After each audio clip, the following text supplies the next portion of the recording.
Vous êtes sur Radio Prague International, à l'écoute du programme francophone diffusé depuis la capitale tchèque.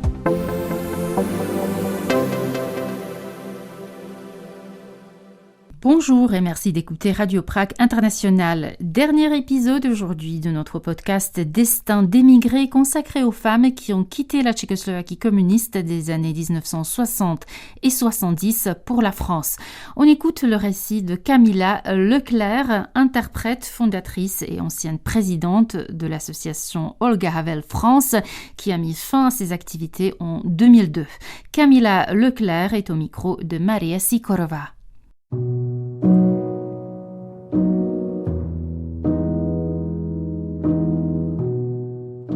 Destin de femmes émigrées.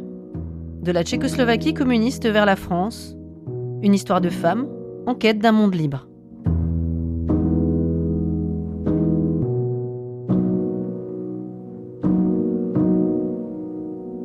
Je m'appelle Kamila Leclerc, née Janotova en 1945 à Prague.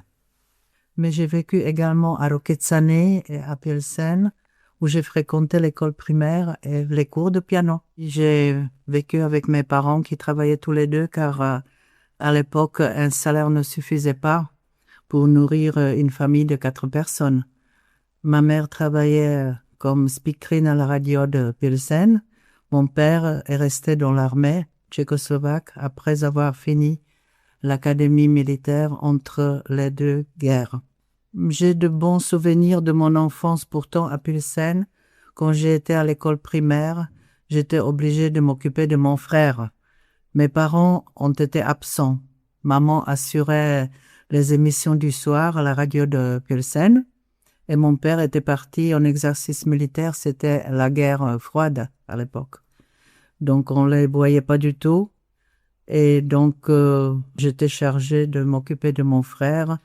Je le prenais à la maternelle. J'avais d'un côté le frère, de l'autre côté un pot au lait, parce qu'à l'époque, on allait chez le laitier pour avoir du lait. On rentrait à la maison et puis je m'occupais de faire le feu dans le poêle à charbon. Et puis, je réchauffais le dîner. Mais c'était pas de mauvais souvenirs. Mais je savais que pour entendre maman, il fallait entendre le soir la polka de Pilsen de Bedřich Smetana et on savait que c'était maman qui parlait. Mais on était éduqués pour être autonomes. Par la suite à Prague, les parents essayaient de nous préserver avec mon frère de tout souci. Je me rappelle juste d'une soirée à Prague lorsque mon père est venu nous dire qu'il faut plus suivre les cours de catéchisme et ne pas aller souvent à l'église. Ce n'était pas bien vu. À partir de ce moment, on priait seulement à la maison, à Pâques et à Noël. C'était pas facile, oui. Donc, on se soumettait, on était les enfants, on savait pas très bien pourquoi, mais on suivait les instructions des parents. Mais à l'école de Pilsen, c'était bien. Et ensuite, à partir de la 6e, j'ai suivi les écoles à Prague jusqu'à l'université sans grande difficulté, sauf au lycée, il fallait avoir un bon curriculum vitae, même si on avait des bons résultats scolaires. Il fallait chercher désespérément un ouvrier ou quelqu'un qui aurait une origine ouvrière pour pouvoir être admis dans le lycée. Mais bon, finalement, on en a trouvé un pauvre grand-père qui a commencé comme apprenti mécanicien. Donc, être d'origine de la famille des cadres, c'était considéré comme une famille bourgeoise, donc c'était pas très bien vu. On s'en est sorti quand même avec mon frère. J'ai commencé mes études à Prague. J'ai commencé également à étudier le français avec mon oncle qui était entre les deux guerres dans le service diplomatique de la République tchécoslovaque. Et comme on sait, le français était la langue de la diplomatie. Donc, à l'époque, suivre les cours de français avec mon oncle, je dois dire, ça me barbait. Par la suite, c'était même les cours de piano. Alors, le français, le piano, je préférais aller ailleurs que à ces cours, mais bon, ça m'a aidé dans l'avenir parce que quand j'ai décidé d'émigrer en France, je parlais déjà le français avec un accent que je garde jusqu'à ce jour, mais je connaissais bien quand même la langue. On nous a interdit d'étudier l'allemand. Les deux grands-mères qui étaient nées dans l'Empire austro-hongrois, elles parlaient facilement entre elles l'allemand, mais mes parents, étant donné qu'ils ont vécu pendant la Deuxième Guerre mondiale, ils nous interdisaient vraiment parler ou étudier l'allemand. Donc, on n'avait pas beaucoup de choix, c'était le français ou l'anglais. Et puis, on était obligé d'étudier le russe, évidemment. Donc, le français était notre langue de prédilection dès le départ. Je suis rentrée à l'université et j'étais dans la section qui était appelée sciences sociales, mais au fait, on étudiait les langues et l'interprétation et la traduction. J'étais obligée de prendre une langue sœur, c'est-à-dire soit l'allemand ou le russe. J'ai choisi le russe et le français.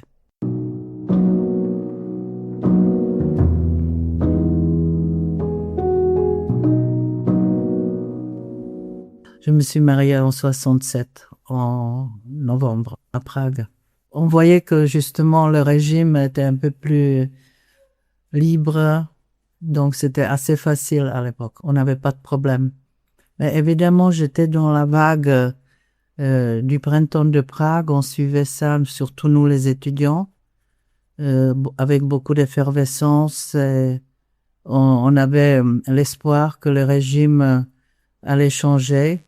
Et c'est pour ça que c'était une grande déception lorsque les armées fraternelles, entre guillemets, nous ont envahis en mois d'août 1968. Mais j'étais à Prague et ce jour-là, le 21, comme j'habitais Prague, si c'est pas loin de l'hôpital militaire, on entendait à partir d'1h du matin les chars qui roulaient de l'aéroport de Rožíně jusqu'au centre de Prague. Et le matin, on s'est réveillé, on avait déjà un char avec l'étoile rouge devant l'hôpital militaire. Et ma mère est partie à la radio, mon père est parti, à l'époque, il était, je ne sais même plus s'il était encore dans son régiment d'origine, mais il est parti et puis on n'en entendait plus parler pendant 5 jours. Ma mère, quand j'ai téléphoné, j'entendais qu'on tirait. Elle me dit, je suis par terre, on tire sur nous. Et puis, elle a réapparu le lendemain, c'est-à-dire le 22 août. Donc, c'était assez difficile parce que nous, qui sommes nés après la guerre, on nous disait toujours, vous êtes les enfants de la paix. Et puis, d'un seul coup, on se retrouvait avec les chars dans Prague. Donc, on s'est rendu compte que la paix ne peut pas toujours durer éternellement. Et mon frère, il est parti aussi. Il était étudiant également à la faculté de cinéma et journalisme. Et il a disparu aussi pendant quelques jours. Et puis, il a dû participer plus que moi parce que j'avais déjà mon premier fils qui avait 2 mois, donc j'étais coincée avec lui à la maison. C'était très difficile. On ne savait pas ce qui allait se passer et puis on n'entendait pas toujours. Les premiers jours, on avait quand même la télévision tchèque et la radio tchèque qui continuaient. Kamila Mouchkova, par exemple, il continuait à émettre, mais c'était rapidement coupé. Après, on n'avait pas beaucoup d'informations. On a pris peur. J'étais déjà mariée avec un Français que j'ai connu à Paris pendant que j'étais à la Sorbonne pour les civilisations de la langue française. Et donc, on a pris peur, on a ramassé tout dans la valise, surtout des affaires du bébé, et on est parti. J'avais pas le passeport, car il était en cours d'élaboration, et justement, pour pouvoir passer la frontière, l'ambassade de France m'a émis un passeport de 5 jours, et ils m'ont dit, vous avez 5 jours pour passer la frontière en tant que Française. Et après, vous recommencez toutes les formalités en France. J'avais un passeport où il y avait ma photo, et la photo de mon fils aîné qui avait 2 mois. Mais c'était immédiat. Dès qu'ils nous ont appelés, on s'est dit peut-être ça pourrait nous arriver aussi comme à d'autres en 48. Et donc l'ambassade de France organisait un convoi. Donc le 27, on était devant l'ambassade de France et on partait avec ce convoi jusqu'à Rozvadov, jusqu'à la frontière tchéco-allemande. C'était difficile, comme je pense que mes parents ne s'y attendaient pas du tout, surtout, parce que comme mon mari aimait bien rester à Prague, il donnait des cours de français, donc on était bien établis, et puis d'un seul coup on quittait sans un délai au préalable. Donc mon père, je l'ai vu une fois pleurer dans sa vie, c'était ce jour-là, le 27 août 1968. C'était quand même un militaire, donc il n'avait pas les larmes faciles, mais ce jour-là, il a pleuré.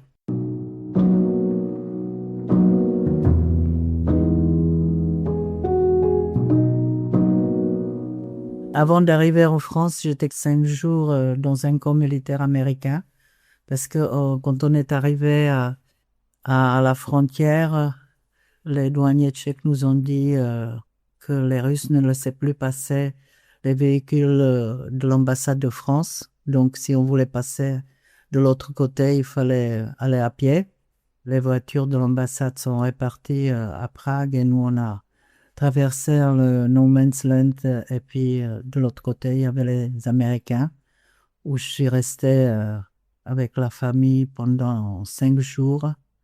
Je me demandais pourquoi ils n'intervenaient pas, parce qu'ils étaient juste à la frontière. Je me disais qu'est-ce qu'ils attendaient, mais bon, c'était comme en 45 et 48. Sûrement, il y avait des ordres qui étaient donnés, puis ils étaient là, ils attendaient, mais ils faisaient rien. C'était pas facile parce que j'allaitais, et avec ces événements, je pouvais plus allaiter, mais j'ai découvert que les États-Unis avaient des biberons tout préparé déjà pour certains âges. Ils sont allés à l'hôpital américain de Nuremberg. Ils m'ont amené des biberons pour les bébés de 2 mois. Et c'était une grande découverte parce que j'étais avec le lait en poudre tchèque et je connaissais rien d'autre, mais ça a marché avec mon fils. Il fallait surtout trouver de l'argent pour prendre le train de Nuremberg jusqu'à Paris. Bon, les Allemands nous ont donné des marques, mais j'avais à l'époque vraiment très honte d'être obligé, parce que je suis parti, on n'avait pas d'argent en fait, on n'avait pas de devise, on n'avait pas de marques, on n'avait pas de francs français. Donc on nous a donné suffisamment de marques pour pouvoir prendre le train jusqu'à Paris, et à Paris on était pris en charge par la famille de mon mari. À Paris, sans logement, sans rien, donc avec un hébergement précaire chez un frère de mon mari. On est descendu ensuite à Périgueux où il y avait ses parents. Pour moi, Périgueux, je dois dire, malgré que j'aime beaucoup la Dordogne, maintenant c'est un trou. Et puis j'étais perdue, je connaissais rien, je connaissais pas bien les parents, les beaux-parents. Et puis je voulais tout de suite travailler, mais malheureusement les diplômes tchécoslovaques n'étaient pas reconnus par la France. Donc je suis allée à Bordeaux pour m'inscrire à l'université de Bordeaux. Les Français faisaient leur révolution. À l'université, il y avait des drapeaux rouges, des slogans plus ou moins qui ressemblaient aux slogans communistes.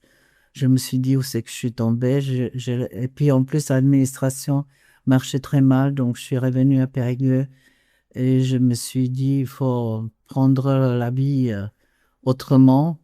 J'ai cherché un emploi, j'étais embauchée par un grossiste qui vendait du charbon, de limonade et des bières. C'était complètement inconnu aussi parce qu'en Tchécoslovaquie, il n'y avait pas ce type de commerce. Donc, je suis restée quelques mois dans cette poussière de charbon en faisant les factures. J'étais convoquée à la DST, c'est Défense du territoire à Bordeaux, je pense.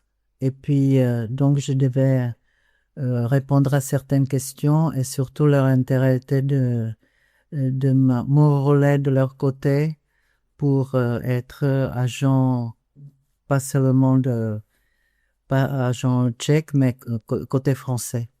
Et j'étais étonnée qu'ils connaissaient très bien tout mon passé, car nous avions eu à Rusice, c'est une commune qui est pas loin de Prague et qui est connue surtout parce qu'il y avait un peintre tchèque Josef Lada qui vivait, et sa fille aussi. Et donc, il connaissait mes liens avec cette commune de Rusice, la maison que nous avions là-bas, et que quand j'ai essayé de nier, ils m'ont dit, mais pourtant vous êtes souvent allé dans la taverne Usoiku, manger la saucisse et boire un boc de bière. Donc j'ai vu qu'ils avaient vraiment des renseignements très détaillés sur ma vie en Tchécoslovaquie. Et donc de toute façon, j'ai refusé toute collaboration, que ce soit du côté français ou du côté tchèque, pour protéger ma famille et mes amis. Et puis, par contre, j'ouvre Le Monde et je vois une annonce, on cherche une traductrice en russe. Je suis allée et là, j'ai eu le poste et j'ai téléphoné d'une cabine téléphonique à mon père et j'ai dit, ça y est, j'ai gagné sur les Russes. Parce que dans les autres candidats, c'était tous descendants des Russes blancs qui parlaient le russe à la maison. J'ai eu ce poste. C'était bête, ce coup de fil, mais pour moi, c'était une victoire sur les Russes. Blanc ou rouge, c'était pareil. Et ce qui était drôle, qu'à l'époque, c'est le Parti communiste français qui a condamné cette invasion. Les gens s'y intéressaient, mais sont plus comme aujourd'hui. Ils savent pas très bien ce qui se passe dans la République tchèque d'aujourd'hui, malgré qu'on est censé d'être tous dans l'Union européenne. Ils sont un peu éloignés de tous nos problèmes d'Europe centrale.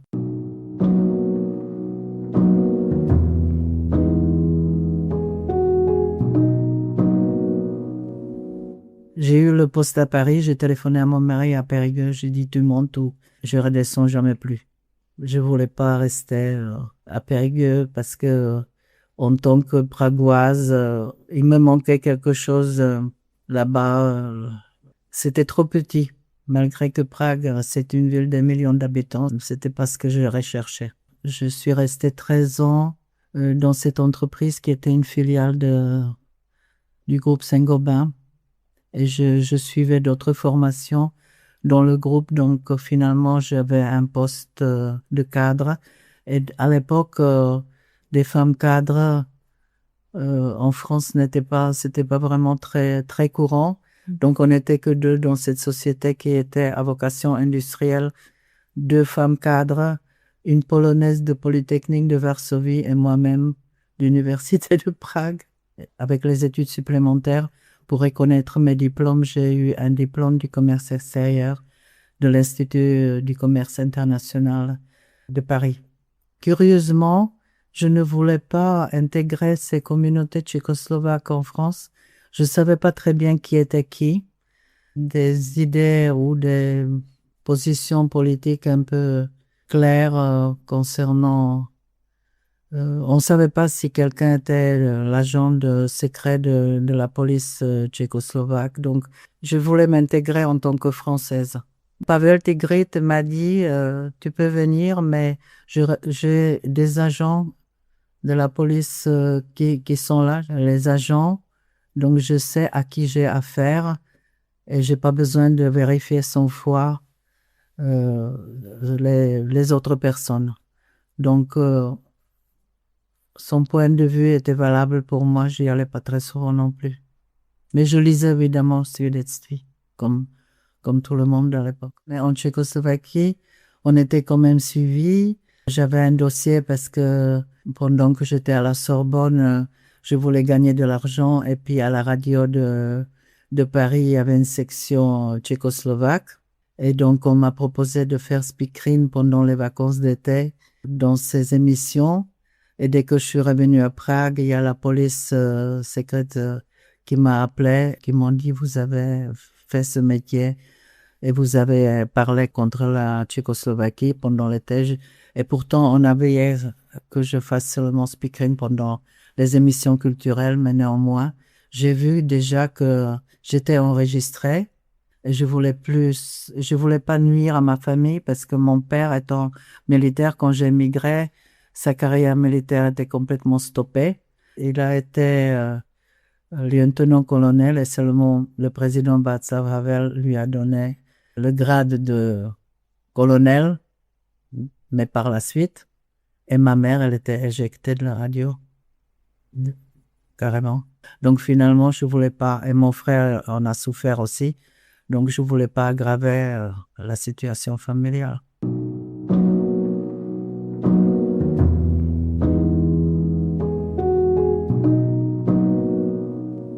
Une fois que mon émigration était réglée au bout de 3-4 années, que mes parents ont payé mes études, évidemment, comme c'était la règle, j'avais mon passeport d'émigré, avec lequel j'étais quand même obligée de demander un visa au consulat tchécoslovaque à Paris, et mon mari était obligé de changer de devise.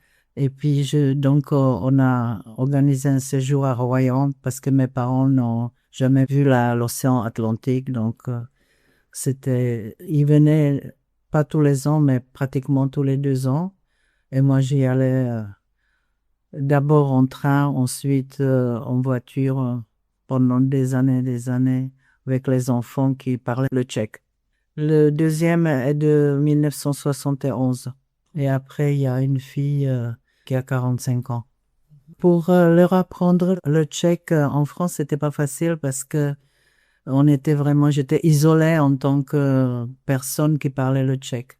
Ils étaient pas toujours contents d'apprendre le tchèque. J'ai quand même insisté beaucoup. Je lisais les histoires quotidiennement. On apprenait même la grammaire, encore que jusqu'à ce jour, ils ne savent pas très bien écrire, mais ils parlent sans accent. Car tous les deux, ils ont rémigré. Ils ne veulent plus revenir en France. Quand ils étaient chez les grands-parents, parce qu'ils parlaient avec les enfants tchèques sans problème.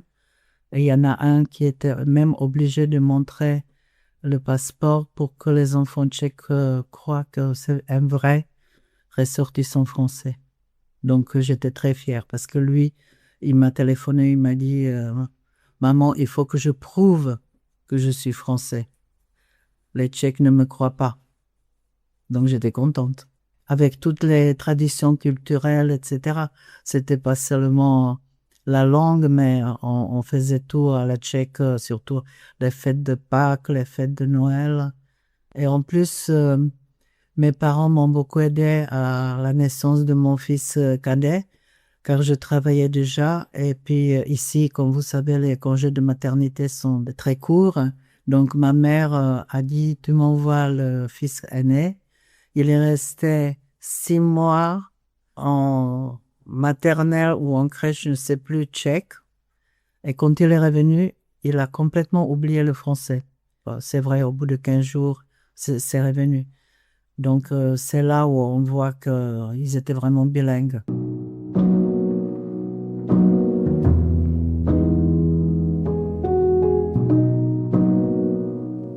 Comme j'y allais souvent en été, parce que les enfants étaient chez les grands-parents, je voyais que ça se préparait petit à petit. Et donc déjà en 87, 88, il y avait des prémices des mouvements. Mais ce qui était drôle, c'est qu'en 1989, lorsque tous les pays se sont réveillés, les Tchèques étaient endormis. Et donc je me disais, mais ils vont jamais y arriver. Et puis finalement, quand c'est arrivé, mon mari m'a dit, tiens, ton billet d'avion et vas-y, va faire ta révolution. Et j'avais une amie qui m'a fait tout le chemin des étudiants du 17 novembre. J'ai fait tout le trajet. Et puis, je suis restée une bonne quinzaine pour bien m'imprégner de cette révolution de velours. En 89, je me suis dit, mais c'est peut-être le moment de voir comment les Tchèques vont vivre le changement. Et je suis revenue à ma profession d'origine, c'est-à-dire interprète de conférences. J'ai commencé à travailler dans ce secteur et c'était difficile parce qu'il y avait déjà des postes qui étaient occupés par d'autres personnes et qui voulaient pas qu'une nouvelle s'intègre dans ce métier. Petit à petit, je suis arrivée et puis j'étais accréditée dans les institutions européennes comme interprète du Parlement et de la Commission et de la Cour de justice européenne. Donc après, j'ai évolué dans ce sens-là, mais je voulais aussi voir comment ils évoluaient de façon sociale, j'appellerais. Et j'ai fondé en 93 l'association Olga Habel France, qui a fonctionné pendant 10 ans avec les bénévoles. Donc c'était une chose. Ensuite, le partenariat entre la ville de Sedlčany et une banlieue de Paris, Taverny, qui fonctionne jusqu'à ce jour. Et puis le dernier, c'était un partenariat entre 2 clubs de tennis, comme j'ai un petit-fils qui est très bon joueur et qui représente la République tchèque au tennis. J'ai terminé par le tennis. Bon, c'était très instructif parce que j'ai rencontré des gens de différents secteurs. Et puis pour travailler avec les handicapés, j'ai fait quand même, comme je connaissais pas bien ce secteur, j'ai fait beaucoup de séjours dans les institutions tchécoslovaques. À l'époque, c'était vraiment des endroits très fermés, les garçons d'un côté, les filles de l'autre côté. Derrière les barreaux, c'était souvent ce qu'on appelait l'Institut de soins sociaux, USP, Ústav sociální péče, mais c'était très différent de ce qu'on connaissait en France. Donc, on a organisé beaucoup d'échanges d'éducateurs, de médecins, de sages-femmes, des étudiants. Il y avait beaucoup d'activités grâce aux bonnes volontés des artistes tchèques qui étaient invités à Paris. Au centre tchèque, on faisait des soirées caritatives et l'argent recueilli était donné à différentes institutions tchèques que je connaissais bien.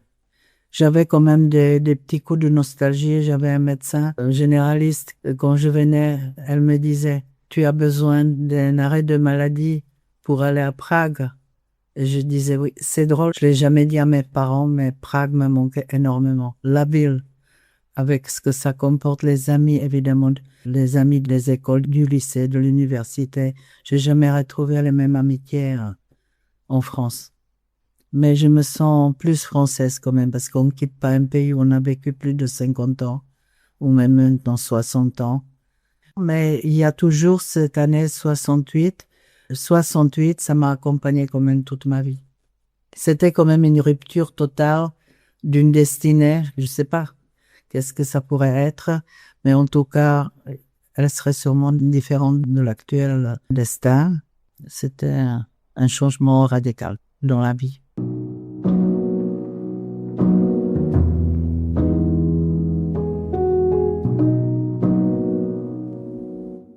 C'était Camilla Leclerc dans le dernier épisode de notre podcast Destin d'émigrés. Vous pouvez retrouver tous les entretiens diffusés dans le cadre de cette série sur notre site français.radio.cz. Nos articles sont également à consulter sur Facebook, le réseau X et Blue Sky. Merci de votre attention et de votre fidélité. Bon week-end et à demain. Naslyšenou.